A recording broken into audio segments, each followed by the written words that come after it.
Hello viewers, আসসালামু আলাইকুম। Welcome to my channel আঁকা পাকা। আমার প্রতিদিনের রুটিন হচ্ছে আমার দুই মেয়েকে সকালে তাদের স্কুলে দিয়ে আসা। তো গতকালকে আমার পায়ের ব্যথায় আমি ঘুমাইতে দেরি করে ফেলছি। তো সেই জন্য আমার মেয়েরা পরিকল্পিতভাবে আমার ভিডিও করে তারা ডাকাডাকি করতেছে। তো আমি ভিডিওটাকে কন্টিনিউ করার চিন্তা ভাবনা করছি। তো আমি এখন রেডি হব।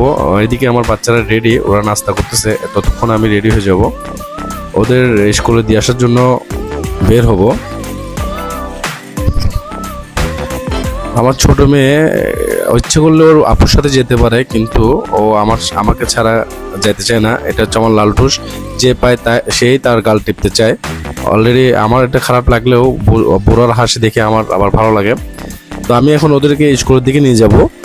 তো স্কুলের দিকে যাচ্ছে প্রতিদিন। আর রুটিনের মধ্যে আরেকটা যেটা পড়ে আমার ছোট মেয়ের পায় না, দেখি আজকে আমি চুপ থাকবো, দেখি ও কি করে। যে কথা সেই কাজ, দাঁড়িয়ে পড়ছে। তো প্রতিদিনের রুটিন হচ্ছে যে তাকে আগে স্কুলের আগে তার দোকান থেকে তার ইচ্ছা মতো জিনিস কিনবে, এখানে কোনো বাধা দেওয়া যাবে না, তার যা ইচ্ছা সে তাই নিবে। তো আমিও প্রতিদিনের রুটিন অনুযায়ী তাকে দোকানে নিয়ে গেছি, ছেড়ে দিয়েছি দোকানে, তার কি কি চাই সে নিয়ে নিবে। মূলত ওর কারণে আমার স্কুলে যাওয়া, তাছাড়া আমার স্কুলে না গেলেও হয়। যেহেতু আমার বড় মেয়ে ক্লাস 6-এ পড়ে, ওর সাথে ইচ্ছে করলেও যেতে পারে, কিন্তু ও এটা মানবে না, ওকে দিয়ে আসতে হবে, ওরা নিয়ে আসবে। তো দেখা যাক, আমরা স্কুলের দিকে যাই। ওদের স্কুলের নাম হচ্ছে অক্সফোর্ড কিন্ডারগার্টেন স্কুল। এটা আমার বাসা থেকে অনেকটাই কাছে, তারপরে দিয়ে আসতে হয়। ছোট মেয়ে বলে কথা, বায়না তো শেষ নেই, মন রক্ষার্থে হলেও রাখতে হয়। তো আমরা এখন স্কুলের কাছাকাছি চলে আসছি। এটা হচ্ছে ওদের স্কুল।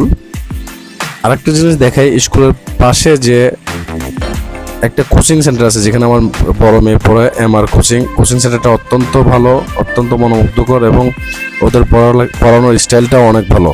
তো এখানকার বেশিরভাগ স্টুডেন্টই এখানে কোচিং করে। আমার ছোট মেয়ে, বড় মেয়েকে নিয়ে টেনশনে ওর ক্লাসে চলে গেছে, কিন্তু আমার ছোটটাকে নিয়ে যত জ্বালা। ওকে এখন দিয়ে আসতে হবে, ওর বায়না হচ্ছে ওকে ক্লাসরুম পর্যন্ত দিয়ে আসতে হবে। তো আমি এই সুযোগ আপনাদেরকে স্কুলটা দেখাই। স্কুলটা অনেক পরিপাটি এবং পরিচ্ছন্ন, ওদের পড়ালেখার মানও অনেক ভালো। এখানকার শিক্ষকগুলো খুবই আন্তরিক। ওকে ঢুকতেই আগে ডায়েরি জমা দিতে হয়। তো আমার ছোট মেয়ে নিজের কাজ নিজেই করতেছে, ডায়েরি জমা দিয়ে দিছে। আমি এখন ওকে ক্লাসে বসে দিয়ে আসবো।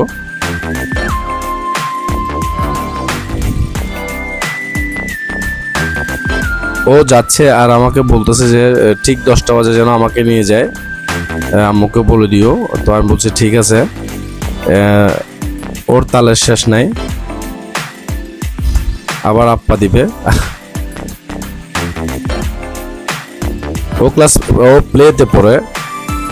প্লে ক্লাসটা অন্যান্য ক্লাস থেকে একটু দূরে রাখছে, কারণ বাচ্চারা একটু চেঁচামেচি বেশি করে, যেহেতু প্লের বাচ্চারা। অলরেডি কোনো বাচ্চা যদি কান্নাকাটি করে, তার জন্য খেলাধুলার ব্যবস্থা করে রেখেছে ওরা। এটাও একটা মাইন্ডসেটের ব্যাপার কান্না থেকে দূরত্ব রাখার জন্য।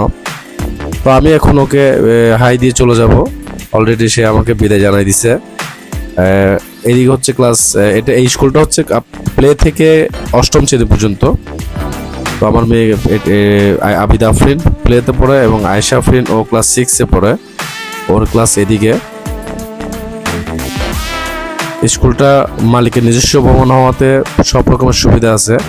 আমি আপনাদেরকে এখন দেখাবো আমি যে জায়গাটায় থাকি। সেটা হচ্ছে আমি এখানকার ভাড়া বাসায় থাকি। মালিকের নিজস্ব বিল্ডিং হওয়াতে এখানকার সুবিধা অনেক, যার কারণে আমি এখান থেকে বাসা ছাড়ি না। যদি এদিকে আপনার এই বাড়িটার আশেপাশের ভিউ দেখাই, এখানে রয়েছে একটা পুকুর, প্রচণ্ড গরম, পুকুরের পানি অনেকটাই শুকিয়ে গেছে। এটা যখন পরিপূর্ণ থাকে অনেক সুন্দর দেখায়।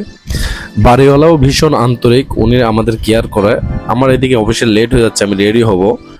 আমি রেডি হয়ে গেছি, এখন আমি অফিসের দিকে বের হয়ে যাবো। আমার ছোট ছেলে, ও বুঝতে পারে আমি কখন অফিসে যাই। তো অফিসে যাওয়ার সময় হলেও আমাকে জড়ায় ধরে। আমি বের হয়ে যাচ্ছি, এখন যাব, সেই রাতে আসবো। যাওয়ার পথে সালাউদ্দিন ভাইকে পেয়ে গেলাম। আমি ওনার মোটরসাইকেলে করে রাস্তা পর্যন্ত যাব, মেন রোড করে। আমি আপনাকে এইটুকু দেখাচ্ছি এই কারণে, মানে আমি সকাল 10টা পর্যন্ত আমার যে রুটিনটা, সেটা হচ্ছে যে আমি বাচ্চাদের স্কুলে দিয়ে আসি। তারপর হচ্ছে যে আমি অফিসের দিকে যাই। আমি মোটামুটি আমাদের অফিসে 9:30টার মধ্যে ঢুকতে হয়, কিন্তু আমাদের এই বাচ্চার কারণে আমার প্রায় 10টা বেজে যায়। তো আমি অলরেডি সিএনজিতে, আমার অফিসটা পড়ছে সাইনবোর্ড, জায়গাটার নাম হচ্ছে সাইনবোর্ড। আমি অলরেডি চলে আসছি। এটা হচ্ছে সাইনবোর্ড। তো এটা হচ্ছে আমার সকালের ডেইলি রুটিন। তো আমি আমার ভ্রমণ নিয়ে খুশি। আপনাদের ভিডিওটা অবশ্যই ভালো লাগলে শেয়ার করবেন, লাইক কমেন্ট করবেন, এবং সাবস্ক্রাইব করবেন। সবাইকে ধন্যবাদ। আমি এই চ্যানেলে নতুন, তো সবাই সহযোগিতা করবেন। আপনাদেরকে ভালো ভালো ভিডিও চিন্তা ভাবনা করতেছি। আল্লাহ হাফেজ।